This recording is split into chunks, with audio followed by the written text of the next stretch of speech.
Hello, my name is David Lynch. The art life is a great life. It's coffee and cigarettes, maybe some red wine. It's catching ideas and translating them to one medium or another. In the world of painting, it's getting deep into that world and just getting lost in there, and with paint and different things. And it's just a dream to get in there and find things that you love. It's always an experiment, and it just has to be a certain way, but getting there sometimes it's always thrilling. There's so much happiness in it, but it doesn't always happen in a smooth way. But it's so great to be in it while you're in it deep. I always loved to paint and draw. I felt like this was the life of a painter. I didn't ever think that an adult could be a painter. I never really, I guess, thought about it, but I was on the front yard of my girlfriend's house at night, and I met there a kid who was not going to my high school, but I was in the 9th grade, I think, and he was going to a private school. But I was meeting him for the first time in this front yard on the grass. And we started talking, and during the talk, he happened to tell me his father was a painter. And at first I thought maybe a house painter. Then he said, no, a fine art painter. And a bomb went off in my head. Literally, it was like I had signed up for science classes in math stuff in high school, and in a millisecond, way less than a full second, I only wanted to be a painter. After I heard that, it gave me permission, and I knew that was it, and that's all I wanted from that second on. And I got him to take me to his father's studio, which at that time was over in Georgetown. I was this was in Virginia, where I was going to high school. So, and Bushnell Keeler was his father, and my friend's name was Toby. So he took me over to Bushnell's place. It was the real deal studio. I fell madly in love, and that was it. Started me, going. It took a while, but I ended up going to the Pennsylvania Academy of Fine Arts, and there were many students who were serious painters. We all became great friends and were workers, and it was beautiful. So Philadelphia, the city, I say, is my greatest influence, but also the people that I met there. And so it was a really good time to get going on painting. And painting led to cinema, so, they sort of split in a way, but I see them both not exactly the same, but like film is moving paintings, but with sound. And so it kind of made sense to me, but as I've said, I just kind of got green lights in the world of cinema. So one thing led to another. I got an independent filmmakers grant while I was in Philadelphia. I made a film called The Grandmother, and that led to being accepted out here. So, but all the time I was painting. When I moved out here, I didn't have any money really. I was married, had a small daughter, and so painting kind of took a quiet back seat for a while.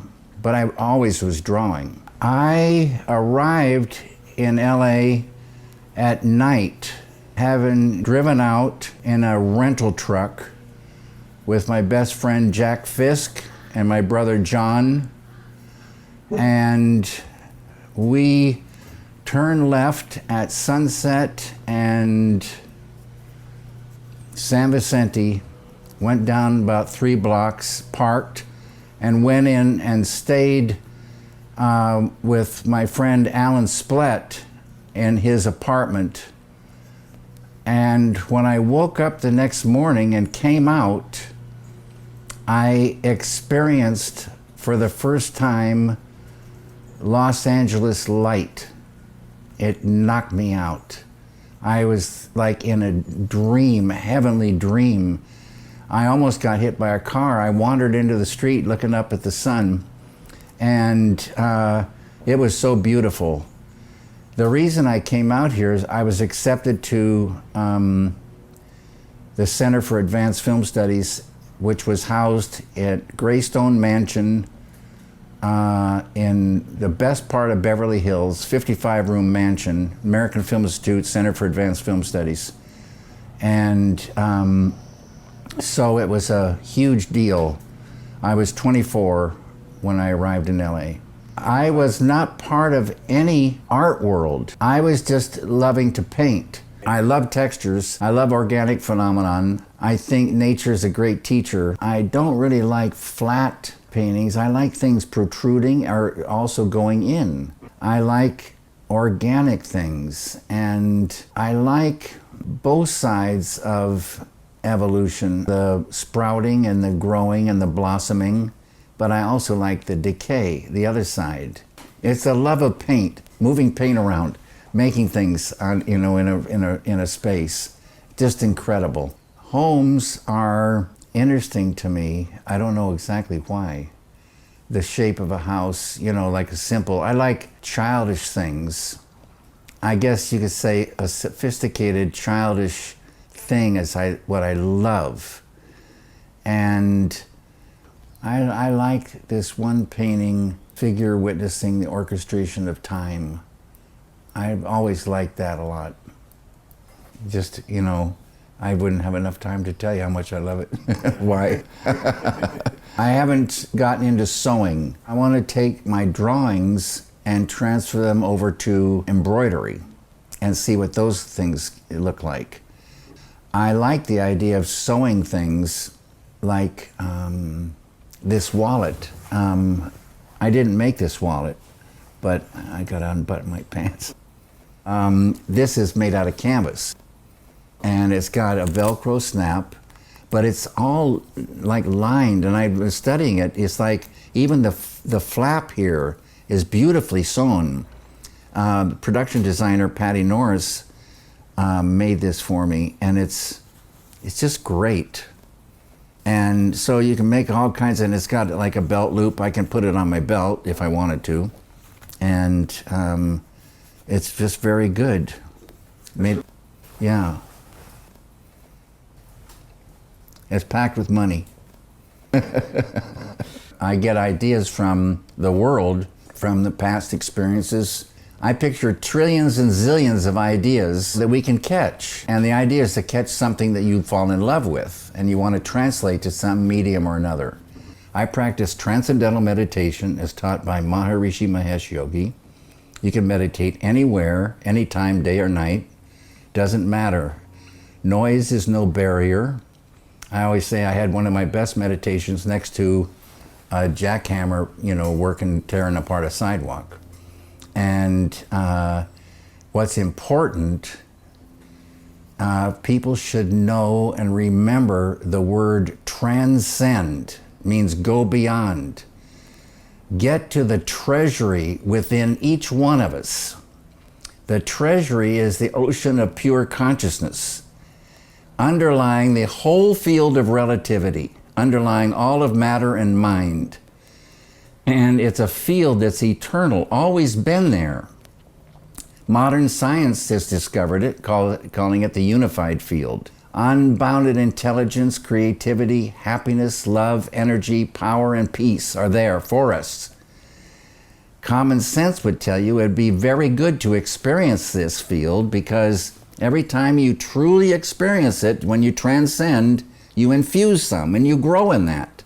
And the side effect is negativity starts to lift away automatically, without trying.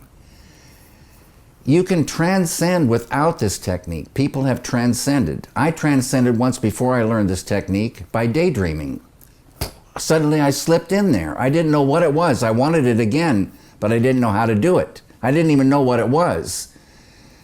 And when people have transcended, you know, between waking and sleeping, you're not asleep yet. You've got your head in the pillow, and you're drifting towards sleep. And in between each state of consciousness that most people experience, waking, sleeping, and dreaming, you can slip into this gap. And I picture it as a round white room with the white walls. And there's 3 curtains, red, yellow, and blue. Waking, sleeping, and dreaming. But say like you're in the waking, a yellow curtain, and right at the end, before it goes to blue, the sleeping curtain, you can dip in and get that white wall. Otherwise, it's covered.